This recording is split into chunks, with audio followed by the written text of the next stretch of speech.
ఈరోజు ప్రజలు ఎన్నుకున్న ప్రజాప్రభుత్వం ఎలా ఉంటుందో ప్రజలకు అనుకూలంగా తీసుకునే నిర్ణయాలే ప్రజాప్రభుత్వం. ఇవాళ కూటమి ప్రభుత్వం, ఇవాళ ముఖ్యమంత్రి గారు, ఉప ముఖ్యమంత్రి గారు, లోకేష్ గారు, మా నాదెండ్ల మనోహర్ గారు అందరూ కలిసి ఒక అద్భుతమైన నిర్ణయం తీసుకొని ప్రజలందరూ కూడా గత 5 సంవత్సరాలు ఎలా ఇబ్బంది పడ్డారు, రేషన్ డిపోలని నిర్వీర్యం చేసి ఆయన ఏదో ఒకటి క్రియేట్ చేద్దామని చెప్పేసి వ్యాన్లు పెట్టేసి దోపిడీలకి అక్రమాలకు నిలయంగా మారాయి. ఈరోజు ప్రజలు చాలా హ్యాపీగా ఇదే కోరుకున్నాం. మళ్ళీ అద్భుతమైన ప్రభుత్వం వచ్చింది. మళ్ళీ మేము కూటమి ఏదైతే మాట ఇచ్చారో మాట బాగా నిలబడ్డారు. సో చాలా హ్యాపీగా ఉన్నామని చెప్పేసి అక్కడ ప్రజలందరూ చెప్తా ఉన్నారు. ఒకటే గుర్తుపెట్టుకోవాలి, నాకు నచ్చినట్టుగా నేను ఉంటానంటే ఎలాంటి రిజల్ట్ వస్తుందో జగన్మోహన్ రెడ్డి గారు చూశారు. ప్రజలకు నచ్చినట్టుగా నిర్ణయాలు తీసుకుంటే ఎలాగుంటుందో మనం చూస్తూ ఉన్నాం.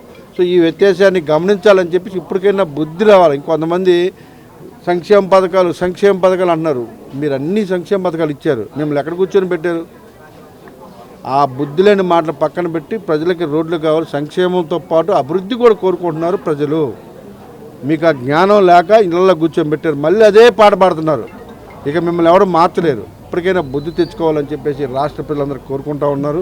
ఓ పక్క రోడ్లు, మరో పక్క సంక్షేమము, మరో పక్క అభివృద్ధి, మరో పక్క ఎంప్లాయ్మెంటు, ఇవన్నీ అవసరం.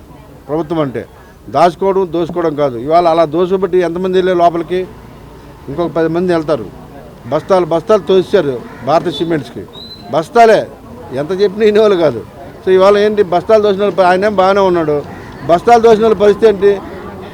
సిగ్గు లజ్జ లేకుండా మీ ఇంట్లో ఫ్యామిలీలను ఫీల్ అవుతుంది. ఇప్పటికైనా బుద్ధి తెచ్చుకొని వాళ్ళని చూసేది ఇంకొకరు ఈసారి ఇలాంటి తప్పులు చేయకుండా ఉండాలని చెప్పేసి రాష్ట్ర ప్రజలు కోరుకుంటూ ఉన్నారు.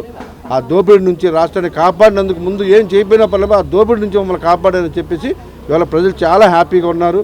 ఈ కార్యక్రమాన్ని ఇంత అద్భుతమైన కార్యక్రమం పెట్టిన ఎన్డీఏ కూటమి నాయకులు అందరికీ మనస్ఫూర్తిగా ధన్యవాదాలు. ఈ కార్యక్రమంలో పాల్గొన్న మా నాయకులు, ఇక్కడ ఉన్న స్థానిక కార్పొరేటర్ కానీ, మా సుధాకర్ గారు కానీ, అలాగే అందరూ ఇక్కడున్న ప్రతి ఎన్డీఏ కూటమి నాయకులు అందరికీ పేరు పేరున మనస్ఫూర్తిగా నమస్కారం. మన డెమోక్రసీలో ఎన్ని సంవత్సరాల నుంచి కూడా ఒక ఆనవాయితీ కొంత ప్రెసిడెన్సీని సెట్ చేశారు పెద్దలు. రకరకాల ముఖ్యమంత్రులు పనిచేశారు ఈ రాష్ట్రానికి. కోట్ల విజయభాస్కర్ రెడ్డి గారు, చెన్నారెడ్డి గారు, ఎన్టీ రామారావు గారు, రాజశేఖర రెడ్డి గారు, చంద్రబాబు నాయుడు గారు, అత్యంత కాలం పనిచేసిన చంద్రబాబు నాయుడు గారు. ఇలాంటి హేమాహేమీలు పనిచేసిన దగ్గర వాళ్ళు ఒక ప్రెసిడెన్సీని సెట్ చేస్తే వాళ్ళకన్నా నేనేదో గొప్ప, నేను నా అనే ధోరణిలో, నేను నా అంటే ఇది ఏమన్నా ఫ్యూడల్ వ్యవస్థకే, జర్మనీ లాంటి హిట్లర్కే తుదముట్టిచ్చేశారు ప్రజలందరూ కలిపి.